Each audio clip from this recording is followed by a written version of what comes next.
métodos armados.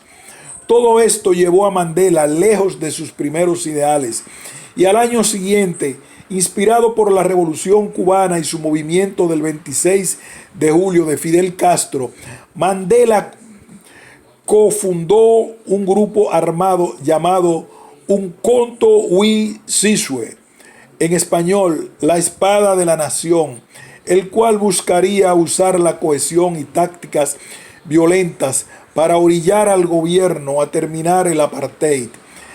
Alrededor de estos años, Mandela comenta lo siguiente: aunque estaba involucrado en otros asuntos, yo sentía una cercanía con la comunidad, asistía a servicios religiosos los domingos y disfrutaba del estilo antiguo del fanático bíblico de los ministros cristianos sionistas.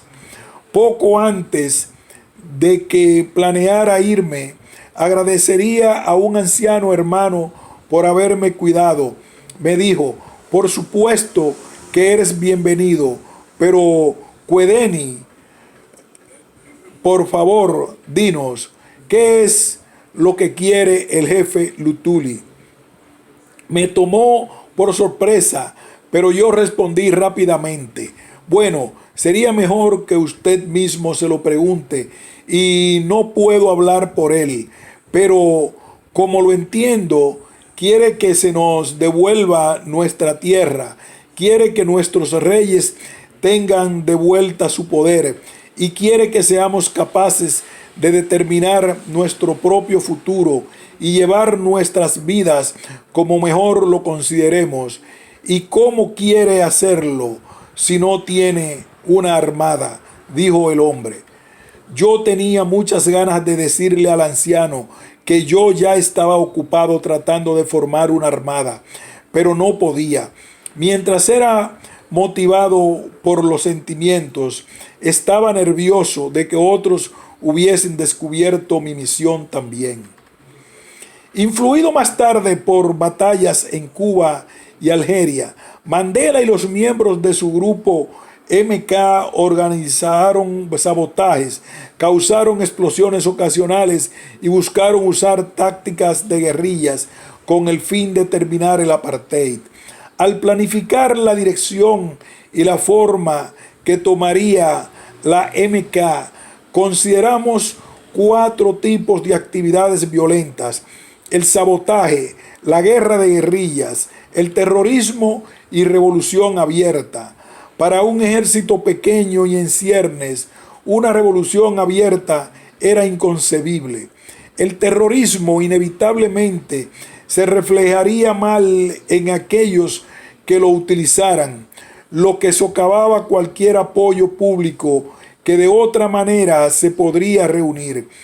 La guerra de guerrillas era una posibilidad, pero ya que la ANC se había mostrado reacia a aceptar la violencia en absoluto, tenía sentido empezar con la forma de violencia que causara el menos daño posible contra las personas: el sabotaje, debido a que no implicaba ninguna pérdida de vidas. Ofrecía la mejor esperanza de la reconciliación posterior entre las razas. No queríamos empezar una pelea de sangre entre el blanco y negro. La animosidad entre Afrikaner y el inglés todavía estaban afiladas 50 años después de la guerra anglo-boer. ¿Cómo serían las relaciones raciales entre blanco y negro si se provocaba una guerra civil? El sabotaje tenía la virtud añadida de que requería la menor mano de obra. Nuestra estrategia era hacer incursiones selectivas contra instalaciones militares, centrales eléctricas, líneas telefónicas y red de transporte. Objetivos que no solo obstaculizarían la eficacia militar del Estado, sino asustaría a los partidarios del Partido Nacional, ahuyentarían a los capitales extranjeros y debilitaría la economía. Esto esperábamos que llevara al gobierno a la mesa de negociaciones. Se dieron estrictas instrucciones a los miembros del MK que no íbamos a apoyar la pérdida de ninguna vida. Lamentablemente, todos estos hechos no solo no lograron terminar el apartheid, sino que, deslizándose totalmente del método pacífico y siguiendo el ejemplo de grupos militares comunistas con los que comenzaron a tener contacto, Mandela había renunciado a su antigua adherencia total a la no violencia, y por esto hubo una creciente antipatía hacia su grupo, tanto en el ámbito nacional como en el internacional, que le empezó a condenar. En estas circunstancias, Mandela dirigió una huelga de trabajadores nacionales en 1961, en la que se protestó durante 3 días. El líder fue arrestado y sentenciado a 5 años de prisión. Pero en 1963 fue enjuiciado una vez más y enjuiciado por los actos violentos, acusado de ofensas políticas, alta traición y conspiración contra el Estado, lo que le hizo ser sentenciado a una cadena perpetua. Sobre esto, Mandela diría: fui hecho por la ley un criminal, no por lo que había hecho, sino por lo que había defendido, por lo que yo pensaba, por mi conciencia. ¿Puede extrañar a alguien que esas condiciones hacen que un hombre sea echado de la ley de la sociedad? ¿Puede preguntársele a un hombre habiendo sido declarado ilegal por el gobierno qué debe estar preparando para llevar la vida de un proscrito como la he llevado durante algunos meses de acuerdo con las pruebas ante este tribunal? No ha sido fácil para mí durante el periodo pasado separarme de mi esposa e hijos para decir adiós a los viejos tiempos, cuando al final de un día agotador en una oficina podía mirar con interés el unirme a mi familia en la mesa de la cena y, en lugar de esto, tomar la vida de un hombre perseguido continuamente por la policía, que vive separado de los que están más cerca de mí, en mi propio país, enfrentándome continuamente a riesgos de detención y de detención. Esto ha sido una vida infinitamente más difícil que cumplir una condena de prisión. Ningún hombre en su sano juicio elegiría voluntariamente una vida como esta en lugar de una normal, en familia, con vida social que existe en toda comunidad civilizada. Pero llega un momento, como llegó en mi vida, cuando a un hombre se le niega el derecho a vivir una vida normal, cuando él solo puede vivir la vida de un proscrito porque el gobierno así lo ha decretado, para usar la ley para imponer un estado de proscripción sobre él. Fui orillado a esta situación y no lamento haber tomado las decisiones que tomé. Otras personas van a ser conducidas de la misma manera en este país por esta misma fuerza de persecución policial y de acción administrativa por parte del gobierno para seguir mi curso, del cual estoy seguro. Enumeré las muchas veces que habíamos traído nuestras quejas ante el gobierno y el mismo número de veces que fueron ignoradas o dejadas de lado. Describí nuestra estancia desde 1961 como último recurso, después de que el gobierno no mostró señales de tomar medida alguna para hablar con nosotros o satisfacer nuestras demandas. Fue el gobierno el que provocó la violencia mediante el empleo de la violencia para hacer frente a nuestras demandas no violentas. Les expliqué que debido a las acciones que del gobierno había tomado una postura más militar. Les dije que yo había tenido el privilegio en toda mi vida política de luchar junto a colegas cuyas habilidades y contribuciones fueron mucho mayores que las mías. Muchos otros han pagado el precio de sus creencias antes que yo, y muchos más lo harían después de mí.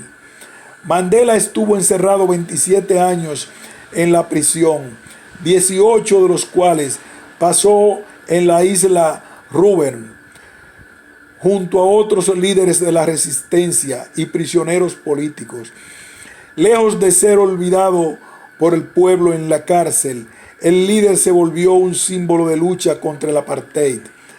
A pesar de todo, durante su tiempo en la cárcel, el sudafricano estudió leyes por medio de un curso por correspondencia en la Universidad de Londres y otro en la Universidad de Sudáfrica. En 1982, Mandela fue transferido a la prisión de Pollsmoor en Ciudad del Cabo, Sudáfrica, donde contrajo tuberculosis y debido a su color de piel recibió un maltrato por parte de los trabajadores de la prisión. En medio de todo esto, personajes como Desmond Tutu, Premio Nobel de la Paz 1984, denunciaron las maldades del apartheid, pero a la vez rechazaron por igual el uso de las tácticas violentas y siguieron promoviendo soluciones pacíficas para el problema racial. En 1988, Mandela fue transferido a una tercera prisión y al año siguiente el político blanco F.W. de Klerk llegó a la presidencia. Convencido de la creciente insostenibilidad del apartheid después de la caída del muro de Berlín, en noviembre de 1989, Klerk discutió con su gabinete la posibilidad de legalizar otra vez el Congreso Nacional Africano y liberar a Mandela. Desde tener una reunión personal con él en 1990, Klerk mandó a su liberación y a la legalización de todos los partidos políticos que se habían prohibido en los antiguos gobiernos. Su salida, que fue cubierta por la prensa internacional, Mandela dio un discurso en el cual dijo estar comprometido con la búsqueda y manutención de la paz y buscar la reconciliación nacional entre todos los grupos raciales y étnicos. A su salida inmediata se hospedó en la casa de Desmond Tutu y meses después se embarcó en la gira mundial en la que se reunió con líderes sociales, diplomáticos y políticos de todo el mundo que le expresaron su simpatía y le extendieron apoyo. En su primera visita a Estados Unidos, Mandela acudió a la iglesia cristiana interdenominacional Riverside Church en Nueva York, donde agradeció el apoyo de los religiosos que le habían dado a los sudafricanos en los años previos. En mayo de ese año comenzaron las negociaciones oficiales para poner fin al apartheid, señalando la desventaja militar de la MK. Mandela llamó un cese de fuego definitivo, lo cual le fue criticado por miembros de ese mismo grupo. En julio, el líder admitió las fallas de su grupo y comenzó esfuerzos concretos para unificar de forma no violenta y conformar un cuerpo interracial con los miembros de la ANC. Poco después fue elegido presidente de dicha organización y posteriormente se divorció de su esposa Winnie, luego de que se diera a conocer que ella lo había engañado. En esos años, Mandela asumió su compromiso con el método de la no violencia, pero los siguientes meses hubieron disturbios civiles en los cuales diversos grupos se atacaron entre sí con violencia y cientos de personas murieron. En 1992, Mandela dio un discurso en la conferencia de Pascua de la Iglesia Cristiana Sionista, una denominación pentecostal y una de las iglesias africanas más grandes de Sudáfrica. Allí expresó su lamento y a la vez su esperanza religiosa en que la situación mejoraría. Acuérdate, oh Señor, lo que nos ha sucedido. Considera y mira nuestro oprobio. Nuestra tierra se ha vuelto a forasteros, nuestras casas a extranjeros. Huérfanos somos sin padre. Nuestras madres son como viudas. Nuestra agua bebemos por dinero y nuestra leña por precio compramos. Nuestra cerviz padece sobre el yugo de la opresión. Trabajamos y no hay para nosotros reposo. Son Macione, paz a ustedes, Uxolo Masayoni. Su Excelencia, Obispo Bernabé Ganaine, cabeza de la gran Iglesia Cristiana Sionista, reverendo, señores miembros del Consejo de Ministros y ancianos de la CCC, presidente F.W. de Klerk, jefe Mongotsu Batelesi, congregantes, fieles, compañeros y amigos, permítame, Su Excelencia, darle las gracias por su amable invitación para asistir a su conferencia de Pascua, aquí en la ciudad santa de Moria. Moria, un tabernáculo erigido por la Iglesia Cristiana Sionista como un par de peregrinación anual y renovación.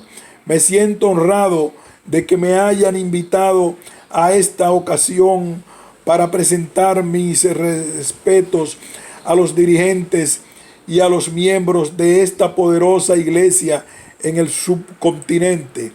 Desde mi salida de la cárcel he intentado encontrar un momento adecuado para ambos, yo y Su Excelencia, el obispo Lek Ganyane, para que pudiéramos conferir sobre nuestras aspiraciones comunes y los desafíos que enfrenta nuestra nación en tiempos difíciles.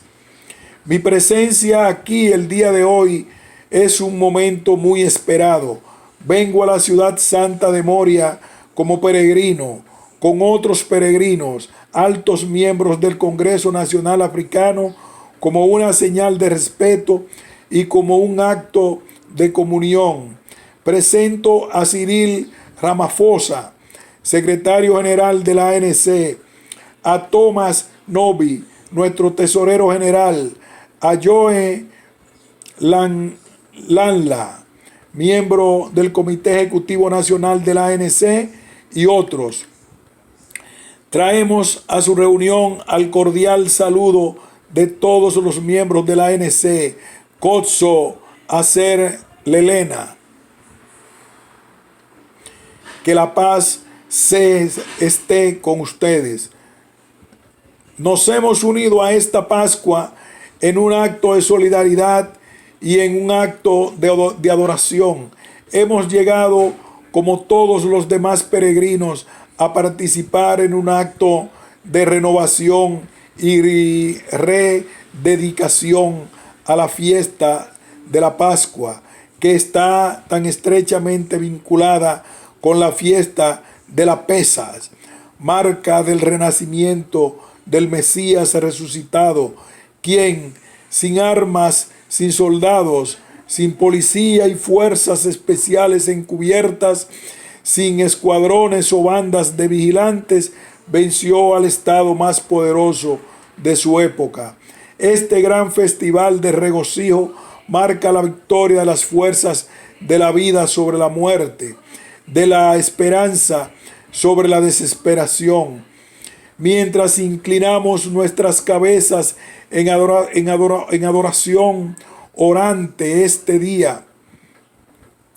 Nuestras mentes no pueden sino insistir en el mal de la violencia que hoy acecha nuestra tierra.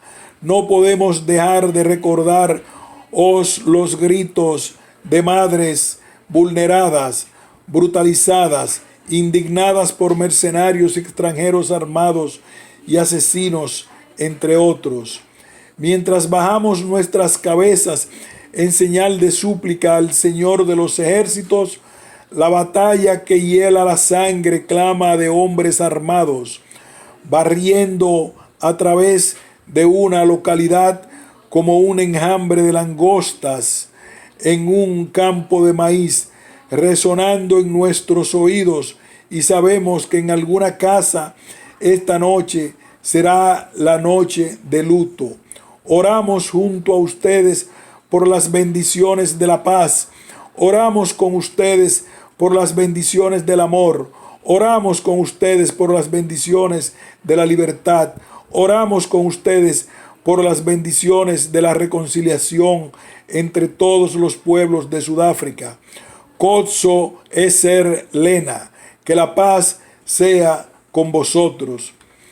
Cuando el obispo Engenas Le Kanyane fundó esta iglesia en 1910, esa ocasión representó un importante acto de los oprimidos para resistir la teología de la sumisión. Fue un acto de autoafirmación por parte de un pueblo que antes se esperaba que se mantuviera inaudito e invisible mientras ministraban las necesidades de los demás. A su manera, la Iglesia Cristiana Sionista estaba expresando lo que nosotros de la ANC 2 años más tarde tratamos de hacer valer y hemos luchado por afianzar como base de la política de nuestro país. Este principio tan elocuentemente simple, pero al mismo tiempo tan profundo, que ha movido a miles a través de los siglos para luchar por un mundo mejor. Lo reiteramos hoy para dar énfasis, la hermandad de todos los seres humanos y la paternidad común de Dios Todopoderoso. En esa simple verdad, la que hemos inscrito en nuestro programa político, la Carta de la Libertad, que Sudáfrica pertenece a todos los que viven en ella, blancos y negros. Es debido a nuestra devoción, nuestra ferviente creencia en y nuestra negativa tenaz a renunciar a ese principio que muchos de nosotros hemos sufrido persecución. Es porque nos mantuvimos firmes que nos hemos visto obligados al exilio. Es porque nos doblaríamos ante la intimidación estatal que se nos ha condenado al destierro, a la tortura, a la prisión e incluso a la horca. Sí, lo afirmamos y lo proclamaremos desde las cimas de las montañas, que todas las personas, ya sean de color negras o blancas, ya sean de color marrón o amarillo, ya sean ricas o pobres, sean sabias o necias, están creadas a la imagen del Creador y somos sus hijos. Aquellos que con su racismo se atreven a echar fuera de la familia humana a las personas de un tono de piel más oscuro, aquellos que con su intolerancia religiosa excluyen de la vista de la gracia de Dios a las personas que profesan otra fe, aquellas que con sus traslados forzados mantienen a sus compatriotas lejos de la generosidad de Dios, aquellos que han ahuyentado del altar de Dios a la gente que Él ha elegido a ser diferente, cometen un sucio pecado, el pecado llamado apartheid. Nosotros, los del Congreso Nacional Africano, su liderazgo y sus miembros, muy pronto romperemos las leyes y desafiaremos los deseos de fantasía de los hombres mortales, cuando sabemos que al hacerlo estamos siendo obedientes a Dios. Y en obediencia a Dios declaramos que todos los sudafricanos, ya sean cristianos, musulmanes, judíos, budistas, hindúes, tienen derecho igual y sin trabas de adorar a Dios como mejor les parezca. Ningún gobierno debería tener el derecho de prescribir la observancia religiosa de los ciudadanos de tal país. La ZCC es parte de ese rico tapiz de la experiencia, cultura y estilo de vida que hoy conforma todo nuestro pueblo, tanto como iglesia y también como miembros individuales. Ustedes han prestado sus esfuerzos para llevar la justicia a nuestra tierra. Aplaudimos en particular su papel en el movimiento sindical en cumplimiento de los derechos a los trabajadores, las luchas de nuestro pueblo por la tierra y contra el robo de tierras inspirado por el apartheid, los traslados forzados serían más malos si no fuera por la contribución de los fieles de esta iglesia. Aclamamos también el papel desempeñado por los empresarios de la ZCC, quienes en los dientes de las políticas discriminatorias del partido de Pretoria establecieron empresas exitosas que proveen puestos de trabajo y comercio en aldeas remotas.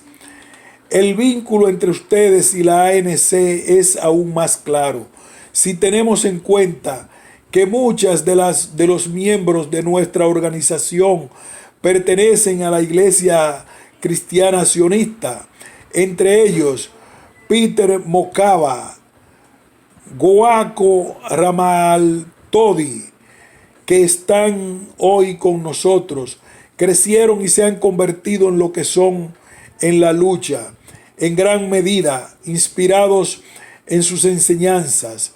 Muchos otros han caído en la lucha, muchos han sido sometidos a penas de cárcel, pero su espíritu permanece con el pueblo. Gozón Masionel, la paz sea con ustedes. Esta gran institución, la ZCC, le debe mucho a la persona del obispo Edward Lacayane, cuyos esfuerzos incansables la han convertido en la más grande iglesia en el subcontinente de Sudáfrica. También le saludamos, Su Excelencia, por fortalecer aún más la iglesia y mantener su compromiso con los oprimidos y los pobres, aquellos a quienes se les niegan sus justos reclamos de la tierra de su nacimiento. Vienen ustedes en busca de consuelo. Aquellos condenados a bajos salarios y a quienes se les niegan sus derechos como creadores de riqueza, miran a ustedes por liderazgo espiritual. Aquellos marginados en la oscuridad y amarga soledad de la pobreza y la depravación se apoyan en ustedes para su sustento. Aquellos cuyas casas y familias han sido destruidas para que las feas construcciones de la opresión racial sean erigidas, han venido a ustedes por consuelo. Aquellos a quienes se les niega la voz en el gobierno de su país a causa de ser negros, se vuelven a ustedes en busca de inspiración. Ustedes han generado un alto nivel de moral y disciplina en una época caracterizada por el racismo. la pobreza y la falta de poder impuesto. Es debido a estas cualidades consagradas en esta poderosa iglesia que año tras año millones se reúnen en Moria por este acto de renovación espiritual. En nombre del Congreso Nacional Africano, hemos venido aquí con toda humildad para partir el pan y adorar con ustedes, para participar en este sacramento de rejuvenecimiento espiritual. Kotso Eser Lelena, que la paz sea con ustedes. Desde 1986, la ANC se encargó de buscar un camino hacia la paz en nuestra tierra con problemas. Desde la cárcel, desde el exilio, desde los escondites subterráneos dentro de Sudáfrica, extendimos una mano de paz al gobierno surafricano. Durante 4 años largos, como el faraón de la antigüedad, el gobierno de Sudáfrica rechazó y se negó a escuchar la súplica. Deja ir a mi pueblo. A pesar de esto, a pesar de la continua detención, el arresto, la tortura, el encarcelamiento, el disparo, el asesinato y la ejecución de los que se oponían al apartheid, no nos daremos por vencidos. Continuamos presionando. Mantuvimos la presión por la paz a través de luchas, a través de sanciones, a través de boicot, a través de todos los medios que podríamos reunir hasta ahora. Hemos llegado a una etapa en la que todos podemos decir que hay una posibilidad real de resolver nuestros problemas mediante negociaciones. La convocatoria de Codesa fue como la separación de las aguas, abriendo el camino a la tierra prometida por la libertad más allá. Fue una gran victoria para el pueblo de Sudáfrica, blanco y negro. Esperamos que las aguas no se caigan antes de que hayamos cruzado a la tierra prometida de la democracia. El progreso en estas negociaciones dependerá de la voluntad de aquellos en el poder para compartirlo durante la transición a la democracia. Debemos avanzar lo más rápidamente posible a una asamblea constituyente elegida que pueda elaborar una nueva constitución por la que todos los sudafricanos puedan estar orgullosos. Nosotros, hermanos y hermanas, privados de la ciudadanía sudafricana debido al apartheid, deben tenerla restaurada inmediatamente. Estos y muchos otros principios pueden ser acordados sin más